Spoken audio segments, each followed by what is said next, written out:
अध्याय 6 श्लोक 34 भागवत गीता। चंचलम ही मनः कृष्णा प्रमाथि बलवत् दृढ़म् तस्याहं निग्रहं मन्ये वायोरेव सुदुष्करम्। अनुवाद। हे कृष्ण, यह मन बड़ा चंचल हठी स्वभाव वाला बड़ा दृढ़ और बलवान है, इसलिए इसको वश में करना मैं वायु को रोकने की भांति अत्यंत दुष्कर मानता हूँ। व्याख्या। इस श्लोक में अर्जुन कह रहे थे कि हे कृष्ण, मन केवल चंचल ही नहीं, बड़ा हठी, अडिग और शक्तिशाली भी है। ऐसा लगता है कि जैसे वायु को वश में करना कठिन होता है, वैसे ही इस मन को भी वश में करना बहुत कठिन है। मन क्या है? मन भौतिक शरीर तथा उसमें वास कर रही जीव आत्मा के बीच का संबंध है।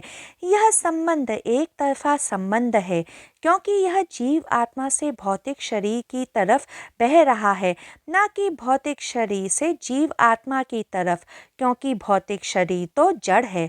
तो जिस क्षण जीव आत्मा यह ठान ले कि भौतिक शरीर से यह संबंध का अंत करना है, वह कर सकती है, किंतु मन का स्वभाव चंचल है, इसलिए उसे वश में करना असंभव है। यह सोचकर सामान्य मनुष्य उसे वश में करने की कोशिश ही नहीं करते हैं। जैसे वायु दिखाई नहीं देती है, मन भी दिखाई नहीं देता है। जैसे वायु को बांधा नहीं जा सकता है, वैसे ही मन को भी बांधा नहीं जा सकता है।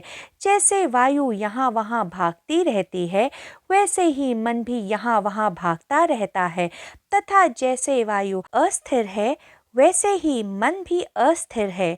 जैसे वायु स्थिर हो तो उसका कोई अनुभव नहीं होगा, वैसे ही यदि मन स्थिर हो तो सामान्य मनुष्य को उसका अनुभव कभी होगा ही नहीं। जैसे वायु की गति का अनुभव होता है, वैसे ही मन की चंचलता का अनुभव सामान्य मनुष्य को होता है। हर साधक को यह ज्ञात होना चाहिए कि इस सृष्टि में प्रत्येक ऊर्जा की एक विपरीत ऊर्जा होती है। जीवन की मृत्यु, प्रकाश का अंधकार, स्त्री का पुरुष, स्थिरता की अस्थिरता आदि ये विपरीतताएं एक ही साथ अस्तित्व में हो सकती हैं, अन्यथा नहीं हो सकती हैं, क्योंकि अस्तित्व ध्रुवीय है। इसी तरह यदि मनुष्य का मन चंचल है तो वह स्थिर भी हो सकता है।